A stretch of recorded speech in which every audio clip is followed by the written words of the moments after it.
Hello, listeners. I want to apologize for the upcoming audio you're about to hear. I don't know what happened when I was doing the interview. For some reason, my microphone must have been off. I don't even know, but it's such a great interview with Tricia, and her audio is perfect. So I hope that you can just kind of ignore my muffledness and really listen to the message that she has. And she talks most of the time, so hopefully it won't drive you too crazy. But again, I apologize.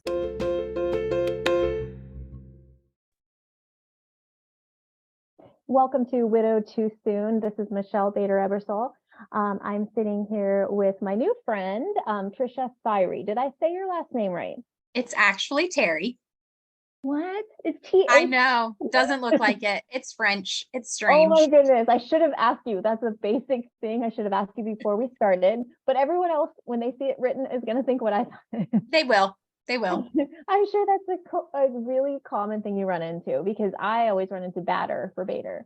So I get it. Except for as a teacher, I'm like, you need two D's to make it Bader, not, But anyways, so I'm sitting here with my new friend. We actually met because I was a guest on her, I wouldn't call it a podcast. What do you call what you do where you interviewed me? Hope Widows. So it's a private widow community for support. Yes, thank you. That's a great way to explain it. I didn't know how to explain it. And so someone found me on Instagram. Was it you? I think it was somebody else. Maybe it was somebody else. Somebody else. It was scheduled. They found a lot of people that way, which is I found a lot of cool people that way. Yeah, so we got connected and I was able to speak with her widows, and then I heard her story on the same platform and I was like, you've got to share over here if you'd like to. So thanks for being here today. I really appreciate it.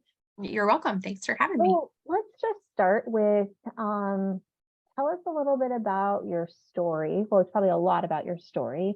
Like, how I like to back it up because I like to know this too, like all the way back to when you met your late husband and like kind of what that was like in your story, and then, to all the way to where you are today. And we got as much time as you want. Like we do all different lengths, so don't even worry. Okay. Okay. So I met my husband in 2003. Mm-hmm. And we sat next to each other at church one Sunday. I attended a mega church in Fayetteville, North Carolina, which is really close to Fort Bragg. And I, unlike everyone else I knew, was not interested in dating a soldier. I was going to stay home close to my parents for the rest of my life. My dad was military and we had moved around a lot. And I knew I wanted my kids to grow up near their grandparents. So, I was not interested in him when he sat next to me. We chatted at church. All these girls came up to me and were like, who's that guy that you were talking to? And the rest is history. He referred to himself as a stalker success story. We stayed friends for a year until he finally convinced me to go out with him. And then we dated for a year, were engaged for a year, and got married in 2006. And by the time we got married, he was living at Fort Campbell in Kentucky. So we moved right after the wedding, and a year later moved again. And we found out a month after we were married that he had thyroid cancer. And he had his thyroid removed right before deploying to Iraq. Didn't do any treatment because it's not a cancer that really spreads. And then he returned from that trip, went to grad school. We ended up in New York where he was teaching at West Point, and then went back to Fort Campbell. In about 2000, we suffered from infertility for several years. So we had twins in 2012. And late that year, he had a seizure that I didn't know at the time was a seizure. And he left for Afghanistan and came back right after our twins' first birthday. And that week he had several seizures. And I knew at the time that that's what was happening. And so I knew something was wrong. I went ahead and made him schedule an appointment with his group surgeon because he was special forces. And they ended up doing an MRI. I dropped him at work, and an hour later, the surgeon drove him home to tell us that he had gotten a call from the hospital, that the results showed that there was like a 7-centimeter mass on his brain, and that they had gone ahead and called Vanderbilt, and that the head of neurosurgery there was going to see him on Monday, because this was Friday afternoon, Monday morning before their clinic opened. So we spent the weekend praying, and his mom came from Ohio to be with us and to help with our 2 1-year-olds at that time. And within a week, he went in for brain surgery. And at the time, the doctors had told us, it's definitely a grade 4. It would not be that big. It's an infiltrating tumor. With treatment, we expect, 6 to 12 months. Oh, And so after that surgery, they came back and said it was a grade 3. And so we rejoiced. We figured that that's a God thing, because they told us it was worse than that. They still only gave him 12 to 18 months to live with treatment at that point. And they did say, because of the large mass that it was, they would radiate his whole brain if they did radiation. And they did not expect that that would change life expectancy by very much, but it would have left permanent brain damage for him from that point. And he was a brain guy. He taught at West Point. He taught math. He studied and read textbooks for fun every day. Oh, wow. So we decided to go the non-traditional route. He did a lot of lifestyle change, started eating healthy, got rid of sugar, and did a lot of non-traditional treatments. And so we ended up back at West Point for him to teach, since he was not deployable anymore and he did not want to leave the military. And so we had our second daughter, and so we had our twins, and then Kinsey, who is my youngest, and he ended up having a second brain surgery right around the 3-year mark from that first brain surgery. And after that, the recovery was not 100%. So there were some deficits there. He had a lot more seizure activity. We got used to that being a part of our life. So he had seizure meds every day, multiple times a day. And the kids and I just, would lay hands on him and pray for him when he had a seizure. We didn't go to the hospital or anything, just because they were a normal part of life. We moved back to Ohio in 2016. And he started going to grad school. He was super ambitious and had all kinds of goals. In the summer of 2017, he had got a stomach bug, and he was having trouble keeping meds down. And so I had called his parents and asked them to come, and we could take him to the hospital for them to give him his seizure meds by IV. And the second day that he was in the hospital, he had a seizure. They didn't have the correct meds to give him, which we didn't know till later, but he had a seizure that he never woke up from. And so he passed away on August 15th of 2017. And he started fighting to breathe in the middle of the night, and I called family to come and be with us, still not knowing that that was anywhere near the end at that point in time, because he'd walked into the hospital on his own. And by 10 a.m. he was gone. And I went home. At the time, our twins were 5 and our daughter was 3. And I took them into the bedroom and sat them down on the floor and had to explain to them that, Daddy and I left 2 days ago, but that Daddy wasn't coming home. And that is probably, beyond a shadow of a doubt, one of the hardest conversations that I've ever had to have, is explaining to my 3 and 5-year-olds that their dad was never coming home. Wow. So it was a shock. You knew it's kind of like my situation, where we knew it was coming, but then it boom happened. And so you're in shock. And with brain cancer, they tell you that the brain it stops working and things slowly shut down. And there were a few days that last summer where he would forget how to walk. And then he would be fine. He'd stand up and walk and he'd remember. And so it wasn't the loss of the use of them. It was more the remembering it. And there came a point where, the hospital had said, you'll need a hospital bed at some point, and you'll need a ramp and some things like that. And they talked about it while we were there, the day before he passed. And they said, we're going to put this on the list for the VA to go ahead and send somebody out next month to start working on those things. Because with brain cancer, it can take a long time while the brain slowly stops Right. functioning before the rest of your body catches up. It was not something that we expected to just be sudden Right. the way that it happened. And so while we still prayed and believed for a miracle. Yep. And so there are people who are like, well, you knew he had cancer for 5 years. You knew it was coming. But we didn't know it was Right. coming then for Right. sure. It still caught us off guard. We still were praying for and believing for a miracle, but we did think we would have more time. Right. That's so difficult. And how old was he when he passed away? He was 41.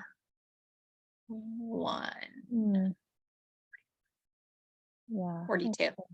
42. That's the age of my husband was too. Yeah. It's, it's way too young. Yeah. It's so Yeah. hard, and I'm so sorry for your loss and what you've been through. So take us through, what were those first few days, weeks, months? What was it like after, like, it's a shock, it happens. What was life like for you? It definitely was a shock. I think there was a period of time where it was sort of just surviving Yep. and going through the motions, because I had young kids, and I've told other widows who have older children who, are in that grief, and they're able to grieve really heavy straight from the start. I couldn't stay in bed. Like Right. every day I had to get up and Yeah. be on all day. And then in the evenings I would crash, and the quiet, the silence, the emotional roller coaster of, bedtime was his thing. He took care of the kids. Mhm. And so that time of day was really hard for Oh, me. I'm sure. And then, they're in bed, and you finally have this moment, and there's silence. You feel Oh, how alone you are. We did have a lot of family where we were living at the time, and it was nice for them to, reach out to us some, but they all were grieving as well. My family lived out of state from okay. where we were, and so they reached out as well. But I think I didn't know what I needed, and so none of them knew how to help with what I needed.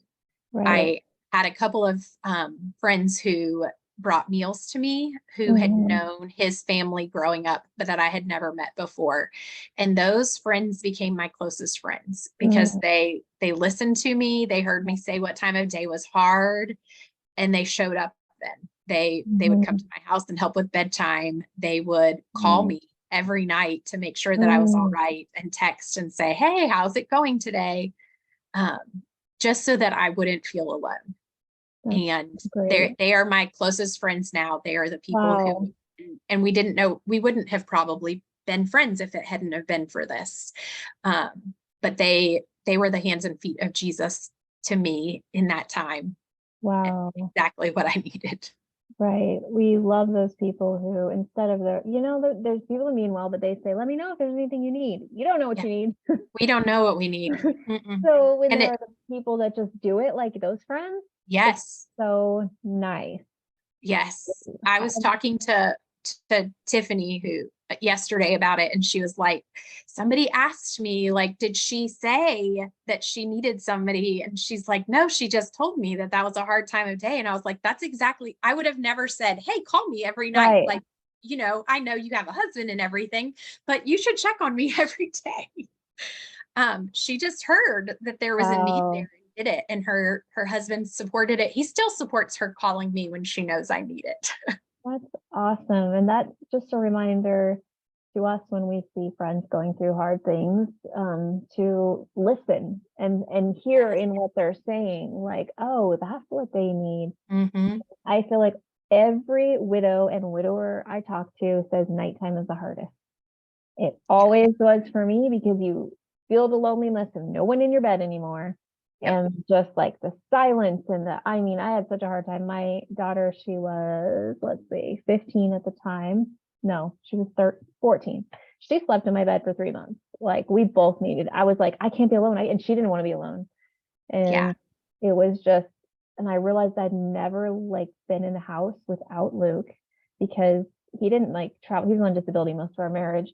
And so the only time I'd ever been away from him at our house was when he was in the hospital. And so it was such a strange, eerie feeling. And there's something about when like someone is there and then they're gone, like that empty feeling in the house. Mhm. Like you Yeah. can't explain it. And it sounds like you probably went through something similar. And then you've got little ones. Mine were older. I think it's hard no matter what. There's different parts that are hard, but then all of a sudden, like it's so hard for them to comprehend being that young. And Yes. then you're dealing with your own grief, and then you don't have a choice. You have to get out of bed. You have Mm. to function, and you have to get going. So you go through the shock, all of this, and what helps you? Like, were there any specific like verses or songs or things or like that you did, maybe for our listeners who are in the first 3 months, like what did you do to help you get out of that? So I would say the closest I've ever been to God in my whole life was after Ben passed, Yep, me because I too. had nothing else. That was it. Mm-hmm. That's all I had. And early in that year, at the start of 2017, I had started a blog, Choosing Joy in Every Mm, Moment, because God had really laid on my heart that year for joy to be my word. And I didn't mm, know what that year was going to hold for us, but I yeah, felt like God was telling me to be intentional about choosing joy every day, and that it was a choice. I had to choose to see the good. So, I blogged about a day without seizures. I blogged about like somebody showing up to mow my yard, and just tried to look for something to be grateful for in every single day. And I do feel like, in a way, God prepared me by setting the stage for that before I lost him. mm, Because while I did not choose joy every day right, after losing him, it did help me to get on that track where I knew that I needed to be able to look for the good in things. mm, And there's a verse in Proverbs 31 where she's clothed with strength and dignity, and she laughs without fear of the oh, future.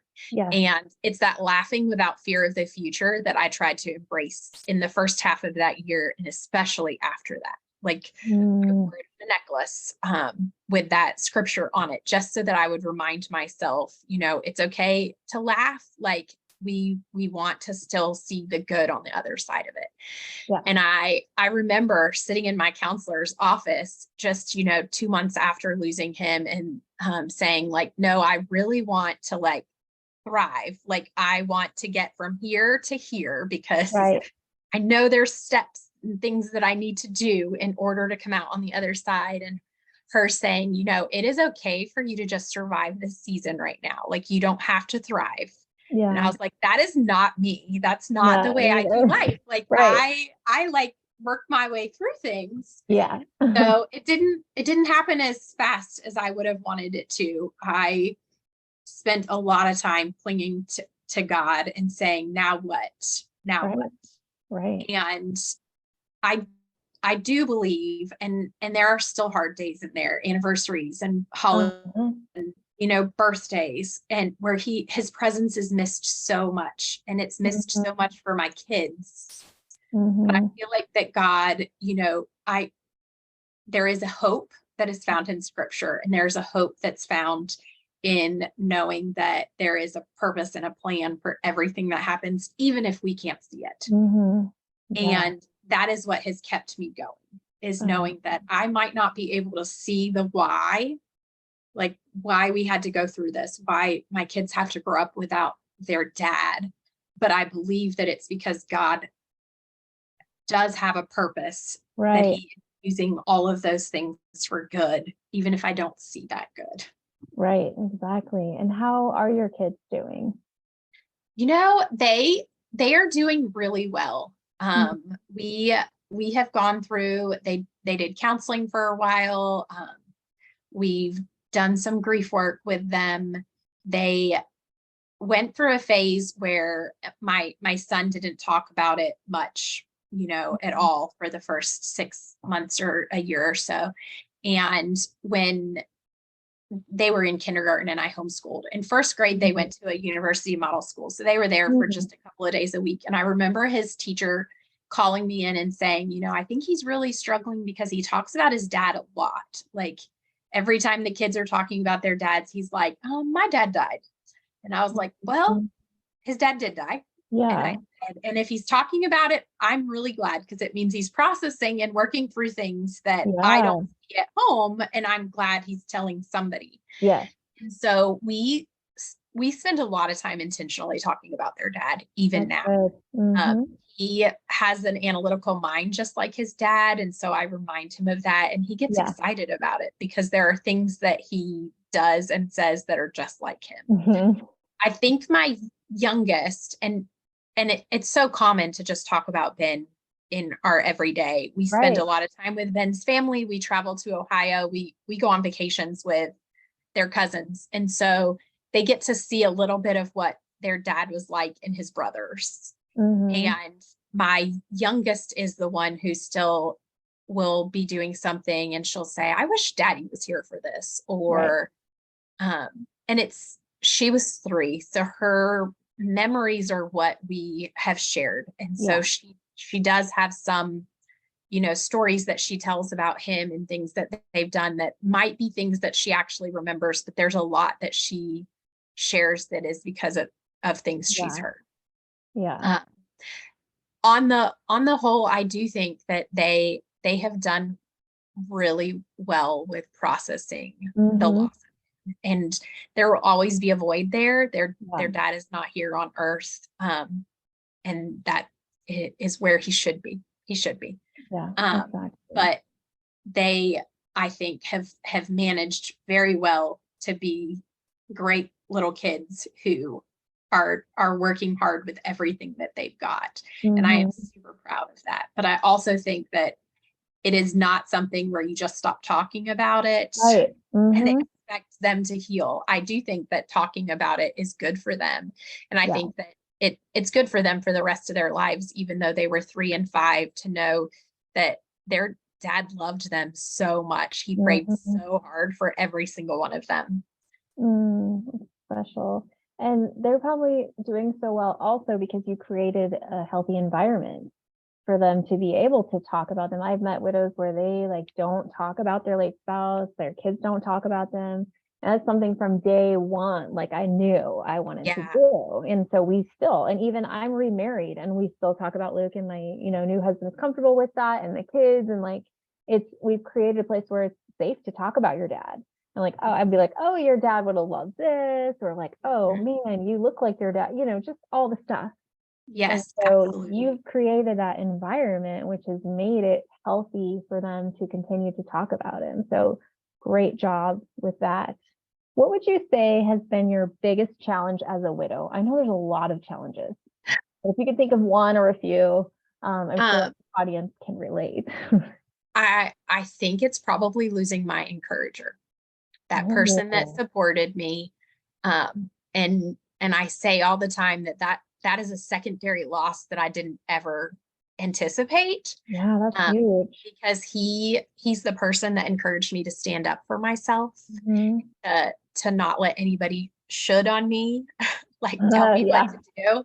yeah, Um, and he supported me. He encouraged me to chase my dreams. He encouraged me to do all the things. And so on those really hard parenting days, when there's nobody here telling me like, hey, you're doing a great job, like your kids are great, yeah, um, or to just step in and handle things for me, yeah, there isn't anybody to do that. And that is when I feel the void and the yeah, miss there.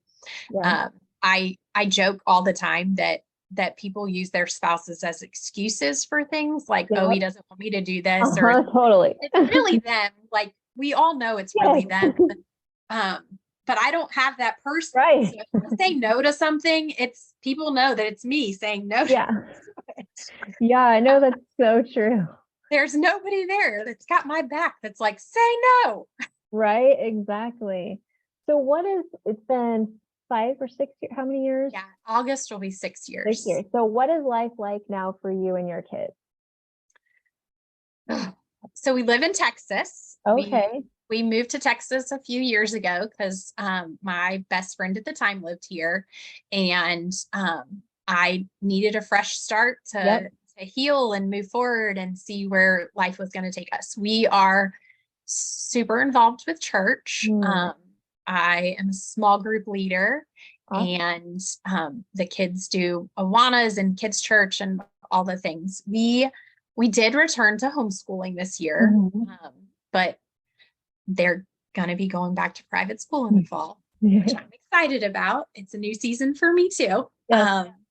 And I think it'll be good for all of us. It's been a Yeah. great year as far as us growing together and learning and spending lots of time together. It was Mhm. two oldest, it's their last year in elementary school. So it was a good year for us to figure out a good balance. Yeah. And it meant we could travel a lot, which travel is my outlet. I do it Yeah. to run away from problems, but I also do it to just enjoy life. It's Yes. Ben and I traveled a lot, and so I took a little break from that. But the kids and I have, we've hit 45 states together, and we've hit Whoa. 7 countries, 8 That's countries. We're at amazing. 8 countries now. And they like to travel just as much as I do. We fly to see family in North Carolina and Maine and Ohio a lot. I think family is super important, so we do a lot of that. Mhm. And one day, Lord willing, maybe our family will grow. Mhm. But for now, we're learning to be content with the 4 of us, and that has been a growing experience for me as well, to Right. feel like we're a complete family when we Mm. don't feel complete. Right. Which kind of leads to my next question. This is not on the notes I gave you before, but what are your thoughts on dating again? Because this is a very big topic for widows and widowers. Like, where are you personally? And just like I tell everyone, there's no right or wrong answer. I'm just curious where you're at with that. I am open to dating. I did move to Texas because I was dating somebody in Texas at the time. Right. And that relationship, we were better just as friends. And so I have dated one other person long term since then. And we recently decided we were better off just friends as Right. well. And so online dating is not for me. Yes. I have tried that route. Yeah. And it brought me a great friend, and Yeah. but it took a year of weeding through a lot of Not not great. Yes.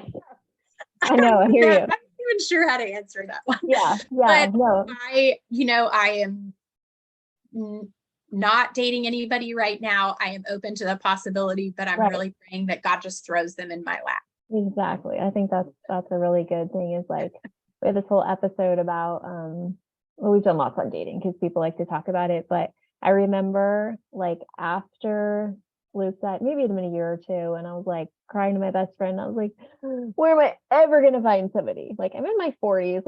How does this happen? And she's like, let God write your love story. Because I'd done the dating apps a little bit here and there and no luck there. Yeah, no. And because literally everyone says they're a Christian. I wouldn't even talk to them unless it said Christian on their profile. And then I mean there was one that I think was, but they just didn't, their life didn't have the fruit of it. But and then after that, both Mark and I have very unique love stories. His girlfriend came from a listener from the podcast. So I'm always like, you need to thank me for asking you to start this podcast because you met Tina. And then Joel and I reconnected from college on Facebook, crazy way. And so I believe that God will bring, the right person for each of us at the right time if we want. I meet widows who don't want to, and that's okay too. And that's okay. That is totally okay. And then also I was just going to share with the listeners a little bit more about, I love how you're using your story to help back. So tell us what you do with Hope. I keep calling it Hope Media, but that's wrong. Hope for Widows. Is that what we call it? It's Hope Widows. Yeah. Hope and Widows. it Okay, falls under the umbrella of Hope Media. So okay. So it is there. What it is and what you do. Yeah. So Hope Widows is a online community for widows, and it is a membership community that has weekly teaching. And so there is a progress path in there that's to help widows to move from, just surviving to really thriving in widowhood and in this new season. And so we interview people weekly, and we help those people move through that progress path. And it's a great place for community. So it's a place for them to interact with other widows, and a safe place for them to do that. There's some online communities not that are all over the place. So it is the company is Christian founded, but they have created a platform for widows to come together and really join in a community with other widows where they can get the support and encouragement that they need.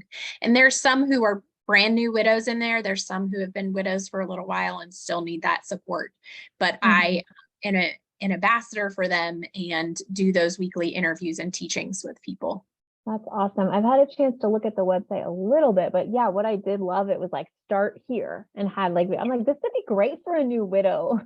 Yeah. So like, oh, okay. And the thing that was hard about for me in all of the Facebook group, there's so much negative, like it's overwhelming sometimes, like hopelessness and like all of this stuff. And so to have a place, I think it's beautiful. So I will definitely put a link in the show notes. If any of our listeners are interested in becoming part of the community, it will be in the show notes. So I have another question for you. What advice, so we have all kinds of widows listening, but a lot of new widows. What advice would you give to a new widow? I know that's a big thing too, but like maybe something you wish someone would have told you, or just advice. So when I meet a new widow, one of the things that they're always asking, and it's always a different question, is this normal? Like, is it normal for me to feel this, or is it normal? There's no normal. It's all normal. It's normal for nothing to feel normal. And so that's usually it, and it's okay. Like, however you grieve, however much time it takes, however, much you cry, however little you cry, it's all normal. Whatever you need is what you need. And so that flourish is it's important to feel all those emotions. It's important to, lean into support. I would say, don't isolate, don't turn to, negative behaviors. Yes. But whatever else you do within that is whatever you need. Yeah. And it is super hard to ask for help, but if people reach out and want to help you, they are trying the best they can to support you. And so it is really hard for us to ask for help, but if somebody really wants to help you, let them help you. Yes, no, that's really, really good advice. So where can people find you as far as they want to follow you? I'll put links too, but if you want to say it too, where they can find you to follow you, all the things. So I am on Instagram and Facebook as Tricia Theyry, or Choosing Joy in Every Moment. And I also blog at Choosing Joy in Every Moment. So that's the easiest place to find me. And then I work for Hope Widows. So you can follow Hope Widows on Instagram or on Facebook as well. Oh yeah. And you told me you have a new journal. It just came out on Amazon. Can you tell us about that? And we'll put a link to it also. So I finished a journal that is set to help widows move through the different steps of and they're not real steps, but it's different things on our progress path for Hope Widows, but it also can be used by anyone. And it basically works them through like feeling all your emotions and, learning to talk about those and opening up to share your story. And then, leaning into the Lord and him, and then finding ways to honor your spouse that has passed while looking to the future. And so it's got journal prompts for each of those things. And it's for the acronym Flourish. So the journal is Flourish. I love it. And it just helps, to give them, things to share their thoughts. And it has helped me to journal a lot through this season. It helps me to look back at what I wrote 5 years ago when, it was really new emotions. And there are sometimes now when I think, I haven't come so far. And then I look back and I think, wow, I've come a long way. So it is a journal for them to, share all those thoughts. Wow. I'm definitely going to look into that. I was thinking what a great gift for new widows that I know, meet the people that I meet, maybe even something my nonprofit could get a bunch of them and be able to give them out. So thank you for sharing that. So is there anything else you'd like to share about your story? Anything else you'd like to say? I think that I think that what is important is to know that it does get better. You will always, you can move forward with the love that you have for the person that you lost, and you can have, you're never going to forget them, but you can live and find joy again. God can turn your mourning into joy. You just have to be open to the fact that he wants to do a new thing with you. So good. And how, one more question I just thought of, finding joy in every day, is that what you said, or every moment? Or it's choosing joy in every moment. Okay, totally off, but same concept.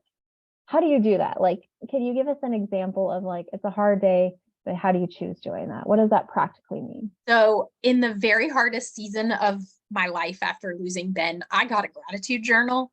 Okay. And the end of the day was super hard for me. And so I made myself every night when I got in bed, write down 3 things that I was thankful for from that day. Because instead of going to sleep thinking about all the horrible things that went wrong and how miserable I was climbing into bed alone, it made me focus on something good. And some days that was really hard.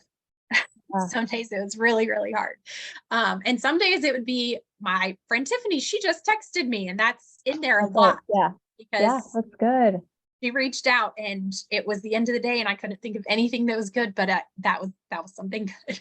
I love that. Well, thank you for sharing it. And your strength from the Lord is evident. And I love how you are letting God turn beauty from ashes and use your story, because the way I always look at it, and it seems like the same as you, it's like, if I had to go through this, I want to help other people.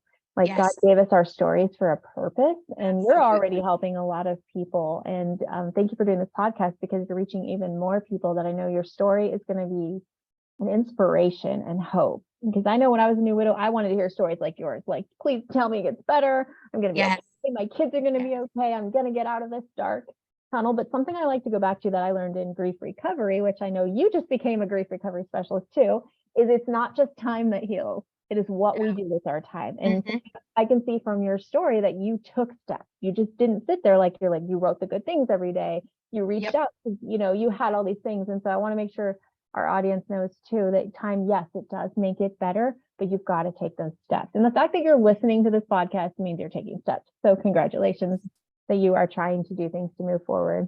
Well, thank you everyone for being here. Thanks again, Tricia, for letting us hear your story.